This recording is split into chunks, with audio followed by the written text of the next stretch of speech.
Bismillah.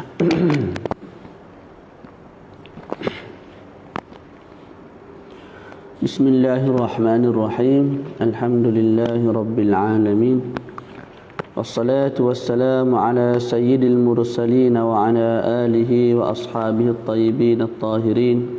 Qala rabbi shrah li sadri wa yassir li amri wahlul 'uqdatam min lisani yafqahu qawli. فنوينا التعلم والتعليم والتذكر والتذكير والنفع والانتفاع والإفادة والاستفادة والحث على التمسك بكتاب الله وسنة رسوله صلى الله عليه وآله وسلم والدلالة على الهدى ابتغاء مرضاته وثوابه وقربه سبحانه وتعالى. السلام عليكم ورحمة الله تعالى وبركاته. Alhamdulillah, bersyukur kita ke hadrat Allah Subhanahu wa taala kerana Allah Taala masih memberi kesempatan masa, kerehatan jiwa dan juga kelapangan masa dan kesihatan untuk sama-sama kita teruskan bacaan kitab At-Takhrirat As-Sadidah fil Masaili Al-Mufidati yang dikarang oleh guru kita Al-Habib Hasan Al-Kaf hafizahullahu ta'ala wa nafa'ana bihi fid daraini amin. Jadi insya-Allah kita sambung pada katanya masailu fil ma', masalah-masalah berkaitan dengan air. Dalam kitab ini Al-Habib membawa 4 masalah. Masalah pentinglah. Yang pertama, lana ghuslun wajibun aw wudu'un wajibun wa ma'uhuma ghairu musta'malin ma suratu dhalik. Masalah pertama, Syekh sebut kita ada mandi wajib ataupun wuduk yang wajib, tapi air kedua-duanya itu tidak mustakmal. Sepatutnya bila guna untuk mandi wajib, air itu mustakmal. Kalau air itu guna untuk wuduk yang wajib, maka air itu, air yang jatuh daripada badan tu, air itu mustakmal. Tapi Syekh sebut air itu tidak mustakmal. Apa gambarannya?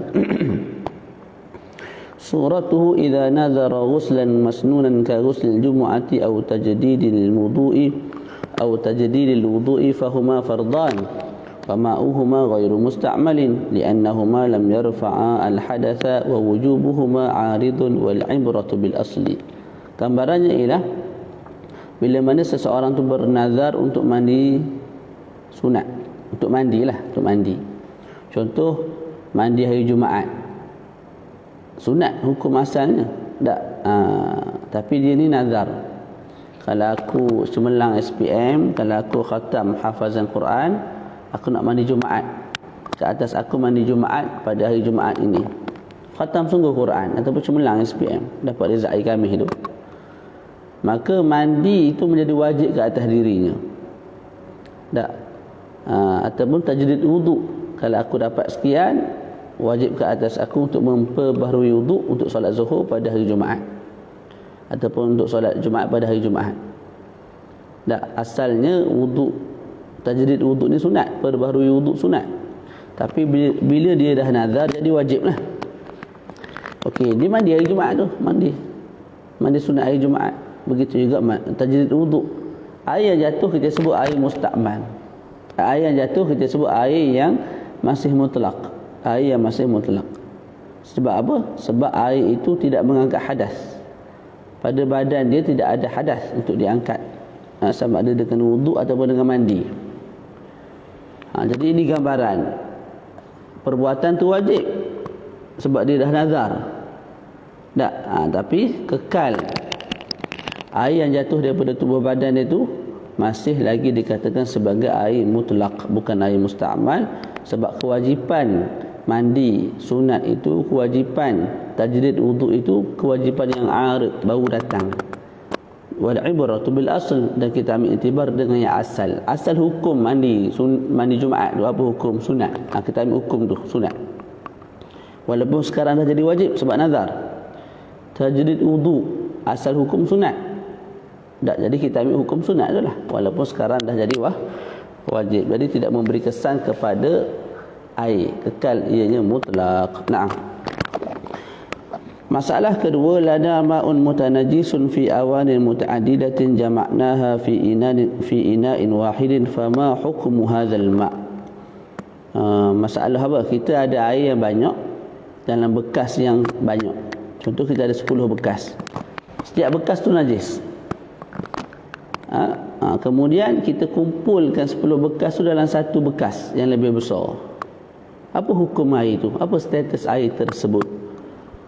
Maulana Syekh jawab, idza balagal kullataini wa lam yataghayyar fa tahurun walau furiqa ba'da dhalika wa illa fala yathur. Air itu kalau kita campur, dak himpunkan dalam satu bekas dan sampai 2 kullah. Bila sampai 2 kullah, perubahan yang ada pada setiap air tu, asalnya ini bau agak busuk, ni warna najis sikit, yang ni rasa najis. 10 bekas tu masing-masing ada bau najis, rasa najis. Bila kita himpun dalam satu bekas dan sampai 2 kullah, kemudian sifat najis tu hilang langsung lah, maka air itu bersih lah. Air itu bersih maknanya suci lagi menyucikan, tahur.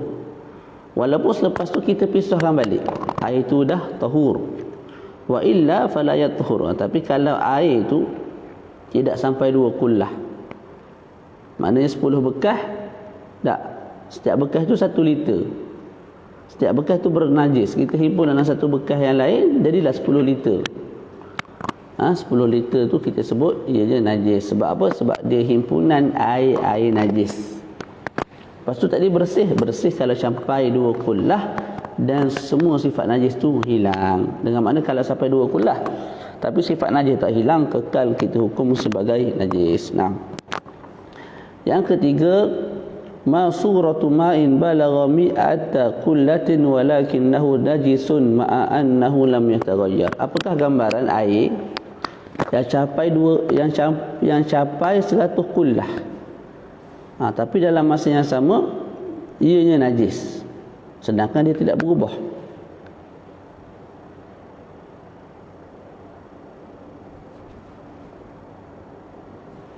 Boleh? Yang ketiga ni dia sebut apa? Apakah gambaran air yang dah capai sehingga 100 kullah.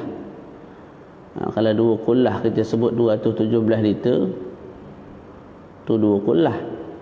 Mana darat dengan 50 lah. Nak tahu berapa 100 kullah tu, banyak lah maknanya. Walakinnahu najis, dah 100 kullah dah tapi kekal najis. Hak pelik je, dia tidak berubah. Ma'a annahu lam yataghayyar. Ini pandangan yang jadid ni, pandangan yang baru. Tak apa, kita baca dulu. Suratu dzalika fil ma'il jari bi ayyakuna fil majra najasatun waqifah. Gambarannya ialah pada air yang mengalir. Kita bayangkan ada air sungai yang mengalir. Tak, di bawah sungai tu, contoh di tengah-tengah sungai tu, anak sungai tu ada bangkai kucing ke, bangkai lembu ke, ikutlah. Kullu jariyatin aqallu min kullatain. Dan setiap jariyah kurang daripada 2 kullah. Apa makna jariyah? Jariyah ni setiap lantunan ombak. Tu. Contohlah kita sebut ini sebagai sungai kan.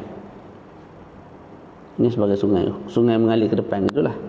Jariyah ni maknanya air yang melompat, yang ombak yang melompat dan jatuh balik. Sejauh mana dia pergi tu, tak, itu jariyah. Sekali lompatan ombak tu, itu jariyah.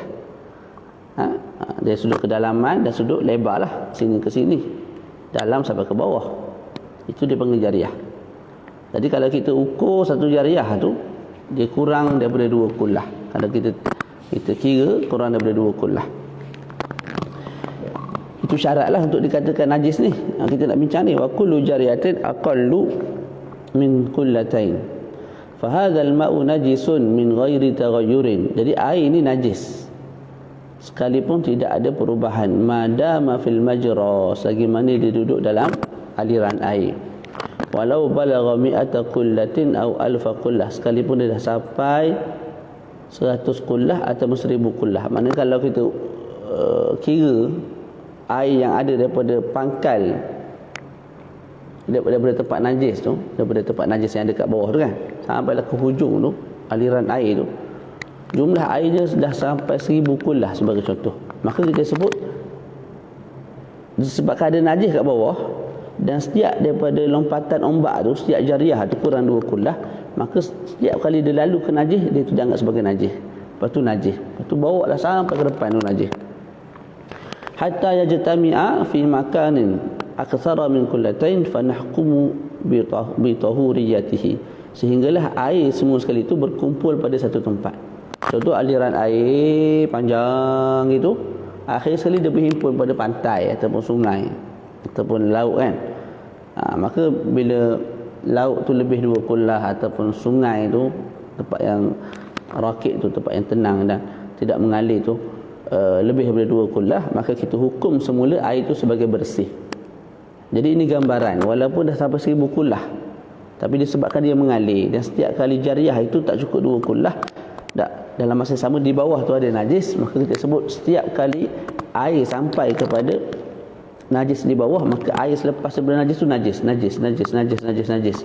Walaupun kalau dihimpunkan semua sekali tu lebih daripada 2 kullah, 1000 kullah, 100 kullah, kita masih sebut ianya najis, sehinggalah dia berkumpul dalam satu kawasan yang besar yang memuatkan 2 kullah dan ke atas, dan ketika itu tidak ada sebarang perubahan, maka air itu kembali menjadi suci. Nah, dalam ta'liq disebut waqad taqaddama fi muqaddimatil madhhabi anna min al-masail al-mukhtarah min al-madhhab al-qadim anna al-ma' al-jariya la yanjusu illa bit-taghayyuri mutlaqan. Tadi difahami daripada situ apa yang kita sebut ke atas tadi itu pandangan baru mazhab Imam Syafi'i di Mesir. Dan dalam masalah ini pandangan yang dipilih oleh ulama selepas itu ialah pandangan mazhabul qadim, iaitu pandangan al-Imam Syafi'i di Iraq. Faham tu? Apa pandangan yang qadim? Air yang mengalir tidak menjadi najis melainkan kalau berubah. Jadi dalam masalah kita tadi, air tu kena najis bawah tu, tapi tak berubah, bau rasa warna tak berubah. Jadi ikut pandangan jadi, daripada selepas najis tu sampai ke depan tu semua najis, sehinggalah bertemu pada sungai kan.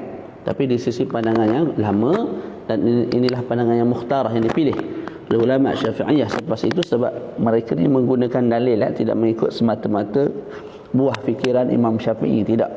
Mereka ikut dalil. Mereka ikut apa? Dalil.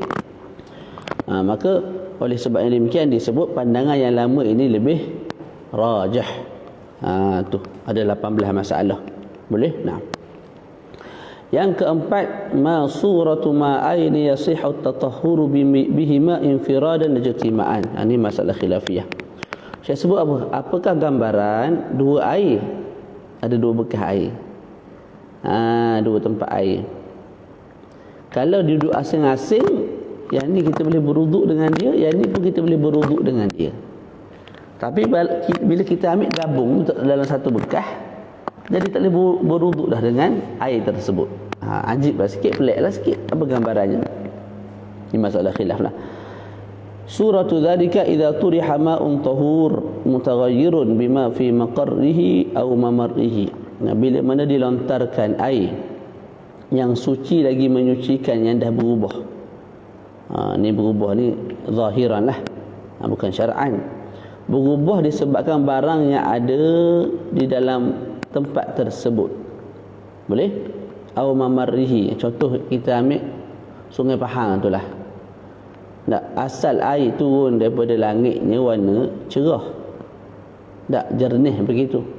Tapi bila masuk ke Sungai Pahang jadi warna macam tertarik. Berubah tu. Ataupun kat sini saya sebut tuhlub. Air sepatutnya putih bersih, tapi disebabkan duduk air itu dalam kolam ataupun dalam apa nama kita sebut qoloh, yang ada tuhlub, ada apa nama, pokok-pokok hijau ni, tuhlub ni, lumut dan sebagainya, maka jadi hijau air itu. Jadi boleh tak kita berwuduk dengan air tersebut? Boleh. Kita pun dah sebut sebelum ni masalah tu. Tapi air tu kita cebok, kita letak ala ma'in tahurin ghairi mutaghayyir. Kita ambil air itu, kita letak dalam qoloh yang air putih jernih. Sepatutnya air yang putih jernih kita boleh buat berwuduk. Air Sungai Pahang tadi tu, dan juga air qoloh yang dah warna hijau disebabkan lumut tu, juga kita boleh buat berwuduk. Tapi bila gabung, sengaja kita ambil air hijau tu letak dalam air qoloh yang putih bersih ni, tak, fataghayyara bihi, menyebabkan air yang putih bersih ni berubah jadi warna hijau juga, hatta salabasmal ma', sehingga menghilangkan, menarik nama air. Makna orang tengok qoloh yang bersih ni, lepas masuk air Sungai Pahang ataupun masuk air hijau, orang panggil air hijau, ataupun orang panggil air Tek Ubeng, contohlah, sebagai contoh kan, tukar nama. Fala yajuzu tatahhuru bih, ketika itu kita dah tak boleh nak bersuci dengannya. Jadi bila asing boleh, tapi kita letak sekali dalam satu tempat yang lebih besar sehingga mengubah sifat. Air yang putih bersih tadi ikut warna air hijau tadi, terus tak boleh kita buat berwuduk. Li'anna hadha taghayyura yastaghni al-ma'u anhu. Alasannya apa? Sebab alasannya ialah perubahan ini ialah perubahan yang kita boleh pelihara. Kita boleh pelihara, kita biarkan qoloh yang warna hijau tu kat tempat dia, lepas tu air yang bersih dalam qoloh yang lain kat tempat dia, kita boleh pelihara. Boleh faham? Jadi bila kita boleh pelihara, kemudian kita sengaja ambil air Sungai Pahang, air yang berwarna hijau disebabkan lumut tu, kita campur pula dengan air yang putih bersih, sehingga mengubah nama, dipanggil sebagai air hijau, air apa nama, Tek Ubeng sebagai contoh. Maka itu perbuatan yang salah lah. Tak, maka bila dah bergabung tu tak boleh nak buat berwuduk. Asalnya boleh, dua-dua boleh. Bila gabung tak boleh. Tu dia. Itu di sisi Al-Imam Ar-Ramli rahimahullahu ta'ala. Adapun di sisi Imam Ibn Hajar, boleh, tak ada masalah. Pasal apa? Boleh. Pasal dua-dua boleh. Asalnya yang ni boleh kita buat berwuduk, air Sungai Pahang ni, walaupun dah berubah jadi warna Tek Ubeng. Lepas tu air qoloh biasa ni pun boleh kita buat berwuduk. Jadi yang boleh dibuat berwuduk gabung dengan yang boleh dibuat berwuduk, tak, maka bolehlah dibuat berwuduk. Kenapa tiba-tiba tak boleh? Tapi Imam Ramli pandang pada sudut yang lain lah, maka beliau sebut tidak dibenarkan. Faham tu? Jadi masalah ini boleh difahami dengan pandangan Imam Ramli. Imam Ibn Hajar tak jadi masalah tu lah, tak sesuai. Selesai. Kemudian kita berpindah kepada muka surat 60 ni. Tak.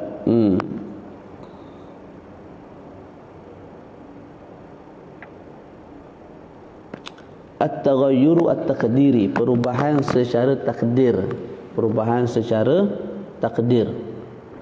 Perubahan pada air ada dua jenis. Pertama, perubahan secara hakikat. Tu dia. Contoh, tak, kita ada air, lepas tu masuk bangkai kucing. Kita pun nampak perubahan pada air tu, bau busuk, warna keruh, tak, ataupun rasa najis. Itu perubahan yang jelas, perubahan hakikat. Ada perubahan secara takdiri. Tengok sekali pandang tak ada perubahan, tapi sebenarnya ada perubahan sebab kita takdirkan ada perubahan. Boleh. Ini nak bincang ni. Kita baca ta'arifuhu huwa an nahkuma bi najasatil ma'i aw taharatihi taqdiran wa in kanat sifatuhu sifatil ma' wa lahu halatan. Ta'arif bagi at-taghayyur at-taqdiri ialah kita menghukum akan kenajisan air ataupun kesucian air secara takdiran, secara agak-agak. Tapi agak-agak dengan bersistem lah, bukan agak congok. Bukan. Wa in kanat sifatuhu sifatil ma', sekalipun air itu macam air, maknanya sifat air itu seperti air. Air dimasukkan oleh sesuatu, tapi sifat itu tak berubah apa-apa pun. Tapi ada kala kita sebut najis. Tu air tersebut yang tidak ada sebarang perubahan. Sebab apa? Kita telah hukumkan ianya ada perubahan sudut takdiran, walaupun hakikat tengok dengan mata kepala tak ada perubahan. Tu boleh. dia ada dua gambaran. Yang pertama, apa gambaran pertama? Taratan yaqa'u fil ma'i najasatun muwafiqatun lahu fi sifatih. Yang pertama, masuknya dalam air najis yang sama dengan air tersebut pada sudut sifat. Kita ada air. Tak.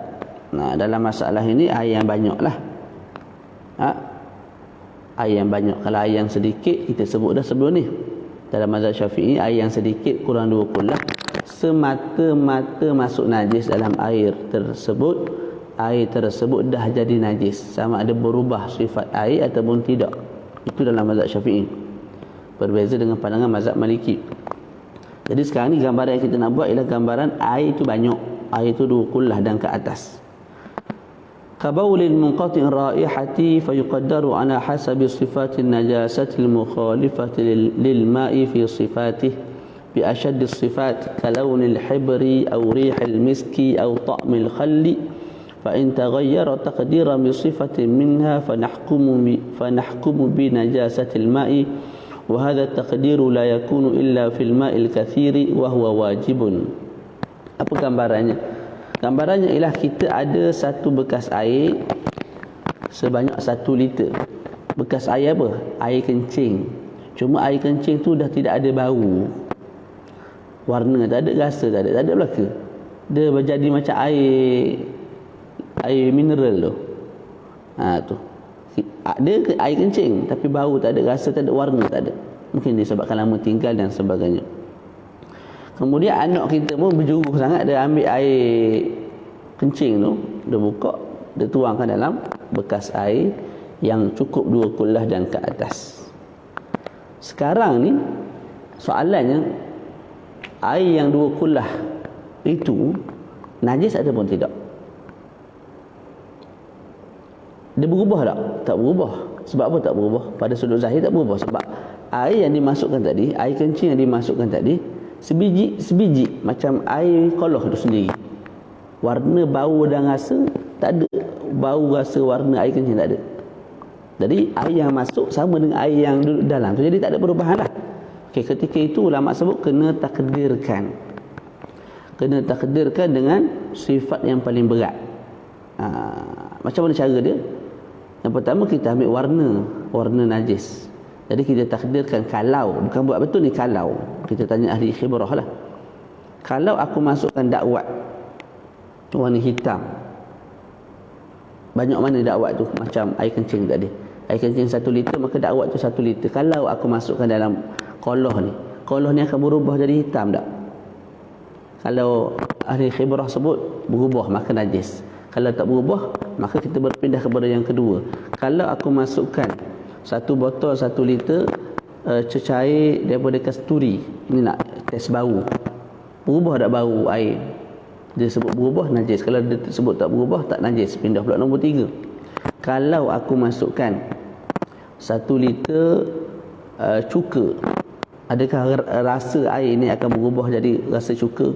Kalau pakar sebut tak berubah, maka tak najis. Kalau dia sebut berubah, maka najis. Jadi kalau 3-3 tak berubah, tak, kita sebut air itu bersih. Jadi kita kena test 3-3 lah. Itu pun kalau najis yang masuk tadi ada 3-3 sifat pada asalnya. Contohlah kita sebut air kencing ni ada 3-3 sifat, bau, rasa, warna. Maka nak test tu, takdiran tu, kita sebut kalau masuk 1 liter dakwat, kalau masuk 1 liter kasturi, kalau masuk 1 liter khal, cuka, adakah mengubah? Kalau yang dia mengubah, yang pertama ubah dah, settle lah, najis, kita sebut air tu.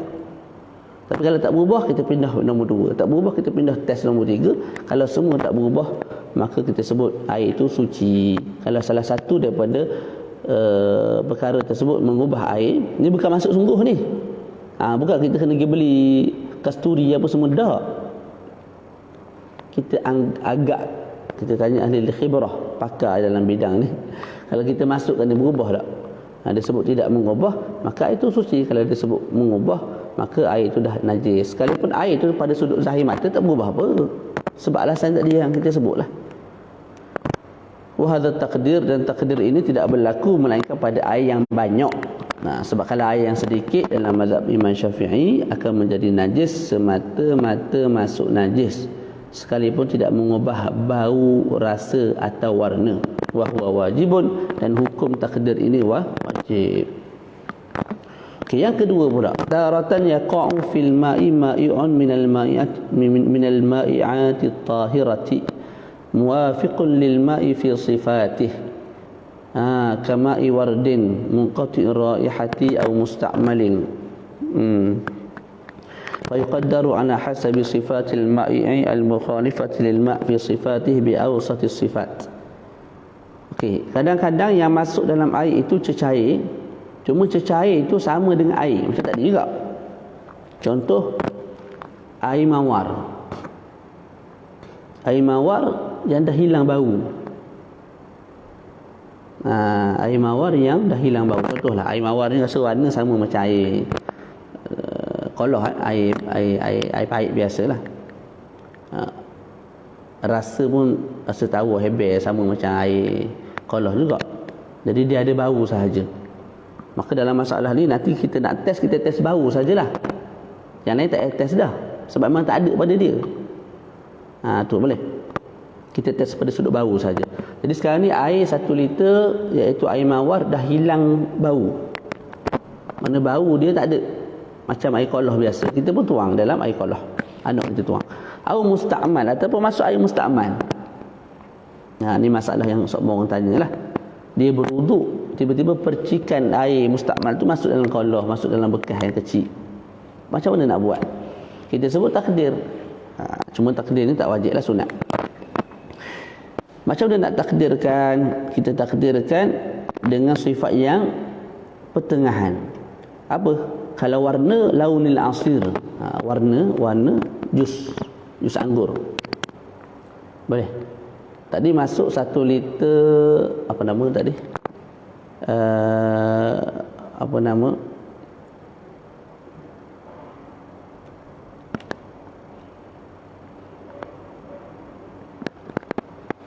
Satu liter air musta'mal dalam air yang banyak,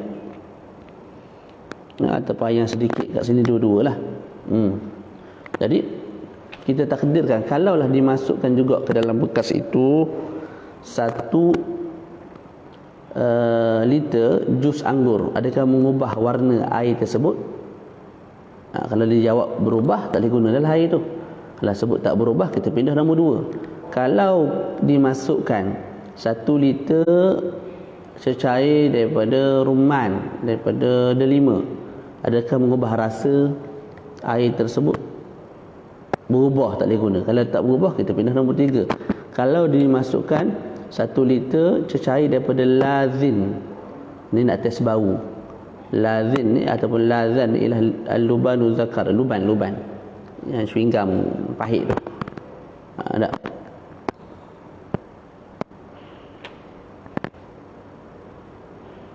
Sebagian ulama sebut al-lazan ialah kelembapan yang ada pada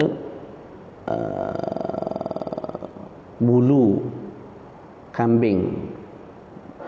Tu kelembapan tu, cecair yang ada pada bulu kambing tu, pada hujung bulu kambing. Tapi dalam ke atas tu dia sebut apa? Luban.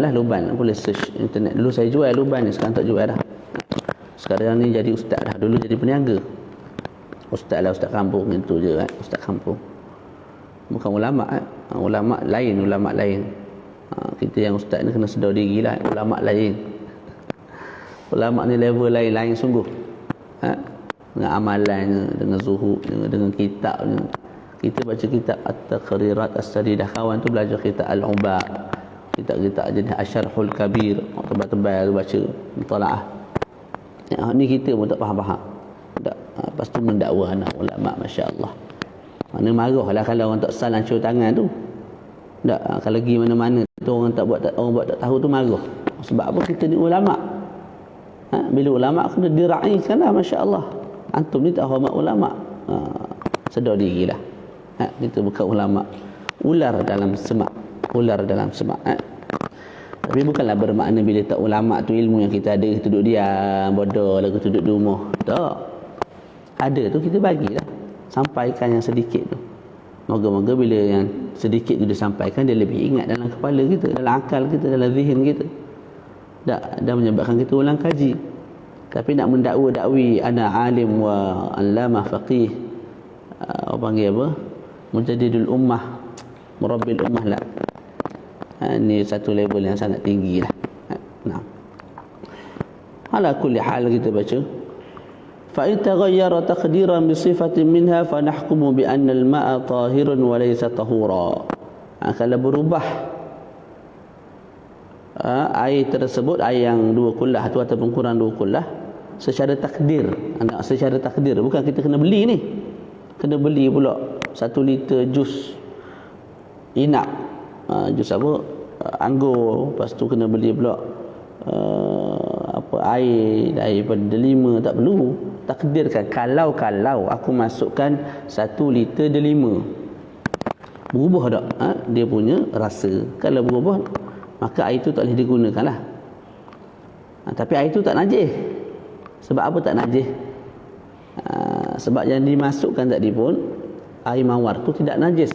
Jadi air mawar tidak najis masuk kepada air tidak najis, dia menjadi tidak najis juga.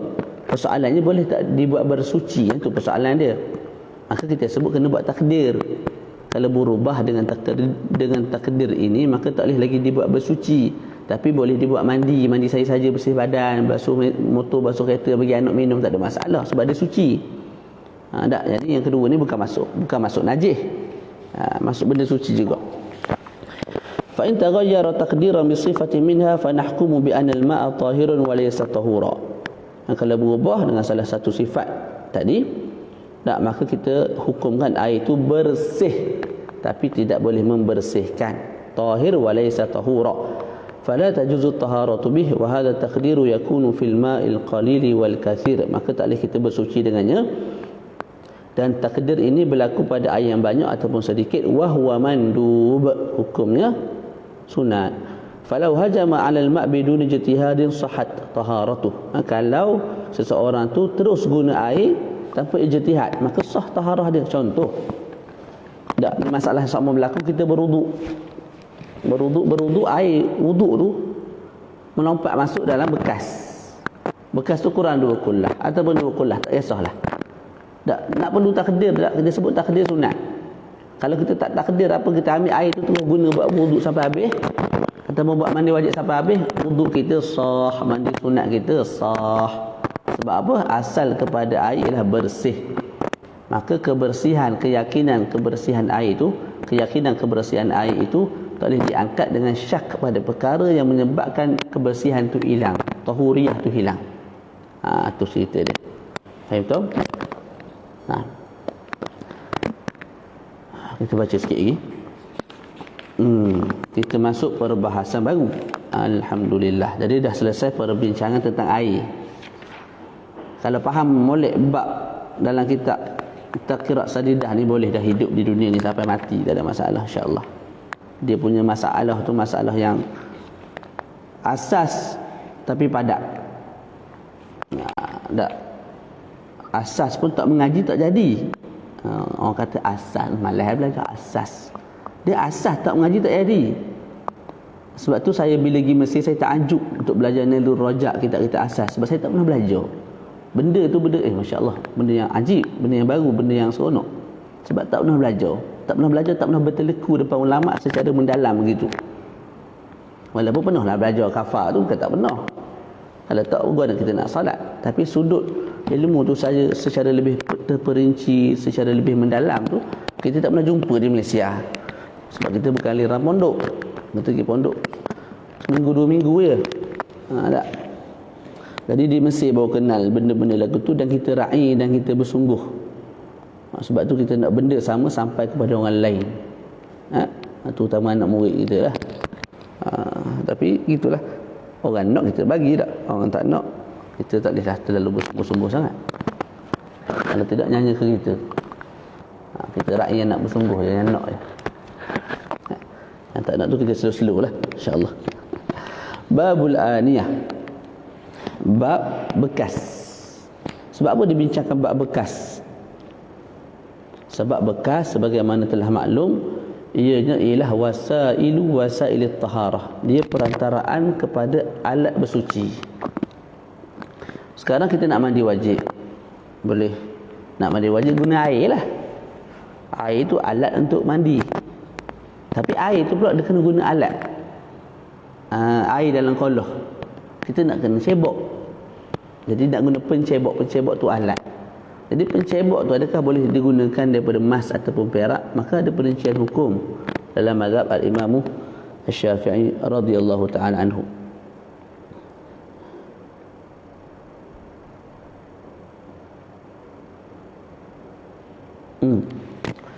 Kita baca sikit.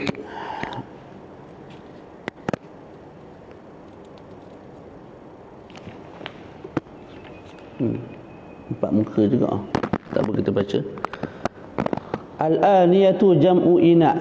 Al-aniyah jamak kepada ina. Inaun, inaani musanna, aniyatun jamak. Jamak ni plural lah. Wa awani jam'u aniyah. Awani jam'ul jam'i. Jamak kepada aniyah. Jadi asalnya inaun, inaani, aniyatun. Aniyatun tu pula dia ada jamak dia. Dia jamak dah tapi dia ada jamak lagi, iaitu awani. Nah, kita panggil sirah muntahal jumu' lah. Atau wazan mafa'il asabih. Wal muradu biha kullu ma ya'khudhu faraghan min al-hawa' wa in saghura. Jadi maksudkan dengan bekas kat sini ialah setiap perkara, setiap benda yang mengambil ruang daripada udara sekalipun ianya kecil. Aw ma yanqulu ayya syai'in min mawdi'in ila mawdi'in akhar, ataupun setiap benda yang boleh memindahkan sesuatu daripada sesuatu yang lain. Contoh celak tu kan, batang celak tu dia boleh memindahkan celak daripada bekas celak kepada mata kita. Maka batang tu sendiri dipanggil bekas. Sebab dia boleh memindahkan sesuatu daripada satu tempat iaitu alat celak ke tempat yang lain iaitu mata. Kita baca sikit je lah ni, lepas tu berhenti. Baca. Hukumu isti'malil aniyah, hukum menggunakan bekas. Yajuzu isti'malu jami'il awani illa aniyat al-zahabi wal fiddah. Fatahrumu 'ala ar-rijali wan nisa' lima fihi min al-khuyala wa kasri qulubil fuqara. Jadi hukum menggunakan bekas Syekh sebut harus. Apa-apa bekas nak guna tak ada masalah. Tak mahal ke murah tak ada masalah, illa melainkan bekas emas dan perak, yang ni tak boleh. Jadi kalau kita nak cebok kita tu, kita nak buat, nak beli yang cebok yang dibuat daripada permata ke, daripada zabarjat ke, daripada yakut, ikutlah. Tak, daripada benda-benda mahal ni tak ada masalah, boleh. Yang pentingnya jangan guna bekas emas dan perak. Jangan guna bekas emas dan perak ketika itu haram. Haram tu pula kena ingat, bukan ke atas perempuan sahaja, tak. Haram itu ke atas lelaki dan perempuan. Haram itu ke atas lelaki dan perempuan. Sebab apa? Sebab padanya ada khuyalak, kesombongan. Tak, orang lain, orang fakir miskin ni nak makan minum pun puas cari rezeki, minta sana minta sini, kerja sana kerja sini, pagi petang siang malam. Tak, tiba-tiba kamu cebok air pun guna mah. Ni sombong sangatlah. Wa kasri qulubil fuqara, dalam masa yang sama melukakan, memecahkan hati-hati orang fakir miskin. Jadi kena jagalah. Tak, dia pun orang Islam macam kita juga, jadi kena jaga hati dia. Tak boleh guna bekas-bekas emas dan perak. Bekas ni banyaklah, cebok je satu hal dah. Tak, sudu bekas juga. Nak makan nasi guna emas tak boleh. Sudu emas.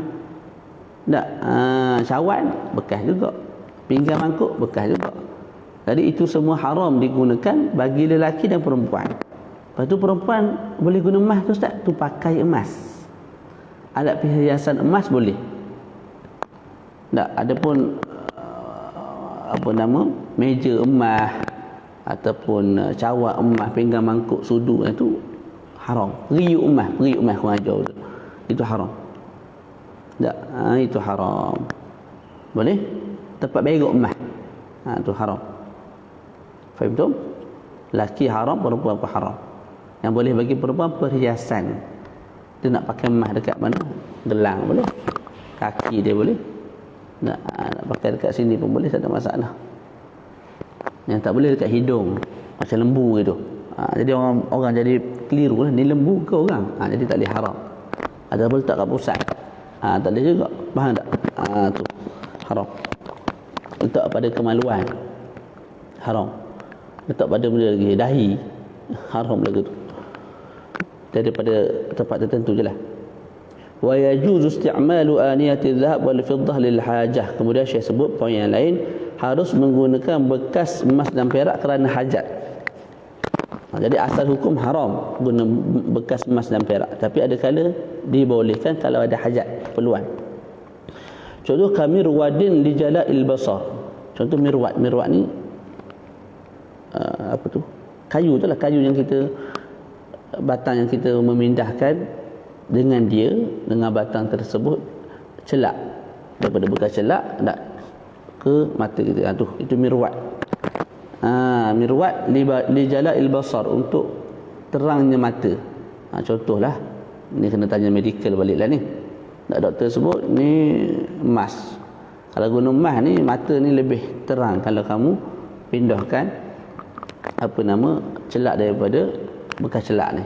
Mana kalau guna besi biasa tu, kesan dia tak sebaik kamu guna emas. Maka ketika itu ada hajat untuk kita gunakan mirwat emas untuk pindahkan celak daripada bekas dia ke mata kita. Itu tak ada masalah lah, kerana hajat. Hajat ni mana kalau tak guna pun tak mati, tapi keperluan lah. Tak nak tengok dengan jelas, nak bagi mata ni comel sikit, tengok sesuatu tu nampak secara jelas, jadi hajat. Walid darurah, atau kerana darurah, karsyurbi idza lam yajid ghairahuma. Contohnya minum, kalau tidak ada selain daripada bekas perak ataupun emas. Minum ni berkait dengan apa? Berkait dengan nyawa. Kalau tak minum, hukumnya apa? Matilah. Lama tak minum.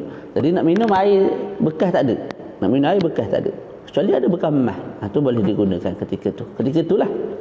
Tiba-tiba lepas ni dah beli cawan plastik kedai RM2, kena guna cawan plastik lah. Bekas emas tu kena kita tak sebutlah lupus kan. Tapi tak boleh simpan pun tak boleh. Kena jual ke, ataupun kita sebut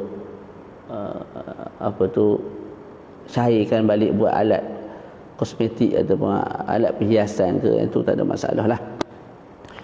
Sebab tu Syekh sebut selepas tu, wa yahrumu ittikhadhuhuma min ghairi isti'mal, haram simpan tanpa guna. Lianna al-ittikhadha qad yajurru ila al-isti'mal, kerana simpan ni boleh menyebabkan kepada guna. Jadi apa-apa yang haram guna, haram simpan. Itu hukum dia, kaedah dia. Jadi haram kita guna, kalau mazhab Syafi'i, gitar. Haram dalam mazhab Syafi'i main gitar. Kita simpan gitar, haram. Ni kalau ikut mazhab Syafi'i lah. Mazhab ni wallahu a'lam. Jadi kat sini sama, bekas emas. Kita ada pinggan emas, betul-betul emas ni. Tak. Bukan sado warna emas. Beli kedai RM2 tak, bukan. Ni betul-betul emas. Kita tak guna, simpan, haram. Haram simpan. Lepas tu nak buang, jangan buang, bagi saya. Saya boleh jual kepada orang lain. Boleh. Ataupun kita buat apa? Kita hancurkan balik, buat perhiasan dan sebagainya yang boleh dipakai. Kemudian poin yang terakhir insya-Allah, wal ahjarul karimatu wal jawahirun nafisatu kal billawri wal yaquti waz zabarjadi wal mas la yahrumu isti'maluha wala ittikhadhuha wa in kanat aghla min adh-dhahabi. Okey, batu-batu yang mulia, permata-permata yang mahal, seperti zabarjad, yakut, almas, ni jenis-jenis dia lah. Kalau tengok lebih kurang je, tapi orang yang reti, ahlul khibrah, pandailah membezakan nilai antara satu dengan yang lain tu. Permata, benda lagi yang keluar daripada apa nama tu, dia ambil di laut tu, itu permata kan. Kita ada apa lagi? Kita bukan ahli dalam bab ni, kita pun tak ingat nak tahu nama apa tak tahu. Ala kulli hal, selain daripada emas dengan perak, sekali pun mahal berlian lah. Kalau mahal lebih daripada emas dengan perak pun boleh digunakan, tidak ada masalah. La yahrum isti'maluha, tidak haram guna, tidak haram juga simpan, sekalipun lebih mahal daripada emas dan perak. Alasannya ialah kerana fuqara, orang fakir miskin, dia tidak tahu nilai bagi permata, bagi berlian tersebut, maka tidaklah terluka hati mereka bila mana mereka melihat cebok kita dibuat daripada berlian, tak pinggan kita daripada apa nama tadi, permata dan sebagainya. Tak, itu kama qala sahibu safatiz zubat yubahu minha tahirun min khashab. Boleh guna kayu ni mahal kali, kena gaya tak, kayu jati apa semua tu. Jadi kita punya cebok tu ataupun pinggan guna kayu mahal, tak ada masalah. Au ghairihi la fiddatin au dhahab, emas perak tak ni. Fa yahrum isti'maluhu kamirwadi limra'atin, haram guna, contohnya apa nama tadi, mirwat tadi, walaupun perempuan guna haram. Wajaza min zabarjadi, tapi kalau guna zabarjad, permata ke apa, benda-benda yang mahal tu, tidak ada masalah, sekalipun lebih mahal daripada emas dan perak. Wallahu alam. InsyaAllah nanti kita sambung mas'alatu tadbib. Masalah tadbib ialah apa? Satu bahagian daripada satu qit'ah daripada emas dan perak digunakan untuk membaiki bekas yang hancur ataupun bekas yang retak, yang pecah, ataupun dengan tujuan nak menghiaskan bekas dengan emas dan perak. Maka dia ada hukum, ada khilaf antara Imam Ar-Rafi'i dan juga Imam An-Nawawi. Kemudian akan dibahaskan juga lepas ni hukum bekas dia bekas besi tapi kita sadu dengan emas original, ataupun emas original tapi kita sadu dengan besi kat luar. Jadi apakah hukum, boleh tak guna? Dan terakhir, hukum kita tutup bekas ketika mana, bekas yang ada air lah, ketika mana, ataupun makanan, ketika mana kita nak tidur ataupun nak berehat dan sebagainya. Kemudian masuk babul ijtihad. Wallahu a'lam. Wa sallallahu ala sayyidina Muhammad wa ala alihi wa sahbihi wa baraka wa sallam. Alhamdulillahirabbil alamin. InsyaAllah kalau ada sesi seterusnya saya akan maklum pada umum lah di Facebook, insyaAllah. Barakallahu fikum. Assalamualaikum warahmatullahi ta'ala wabarakatuh.